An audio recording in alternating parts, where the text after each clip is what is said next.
আসসালামু আলাইকুম বন্ধুরা, কেমন আছেন? আশা করি সবাই ভালো আছেন। আজকে দেখেন একটা 5G OnePlus এর মোবাইল এসেছে। মোবাইলটার প্রবলেম হয়েছে সিমের নেটওয়ার্ক আসছে না। মানে এই মোবাইলটা খোলাও না, যে এমনকি যে কাজ করা হয়েছে এর আগে তাও না।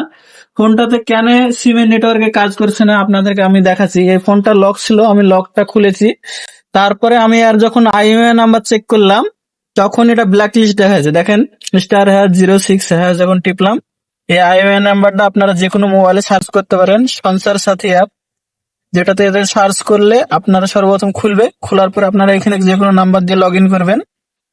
তারপরে এখানে যে নো, এখানে লেখা আছে হ্যান্ডসেট, এই অপশনটা আপনারা ক্লিক করলে এখানে আপনারা দিবেন। তারপরে এরকম অপশন আসবে, আপনাদের এখানে সবকিছু ইনফরমেশন লেখা থাকবে। দেখেন, আইএমআর ইজ ব্ল্যাক লিস্ট, এখানে দেখেন এটা ব্ল্যাক লিস্ট আছে। তাই এই হ্যান্ডসেটটাতে নেটওয়ার্কের কোনো কাজ করা হবে না। আর নেটওয়ার্কের কাজ করলেও আপনাদের এখানে নেটওয়ার্ক আসবে না, কারণ এটা বন্ধ করে দেওয়া হয়েছে। তাই আপনারা যখন সেকেন্ড হ্যান্ড মোবাইল কিনবেন, অবশ্যই এগুলা চেক করে নেবেন আগে। আইএমআই নাম্বার মানে চেক করবেন যে কি ব্ল্যাক লিস্ট আছে কিনা, তারপরে আপনারা দেখে শুনে মোবাইল কিনবেন। এটা 5G মোবাইল, সেকেন্ড হ্যান্ড হয়তো কিনেছে, জানি না সঠিক, কিন্তু এটা ব্ল্যাক লিস্ট আছে। সিম নেটওয়ার্ক সারার জন্য নিয়ে আসছিল, কিন্তু এটা হবে না।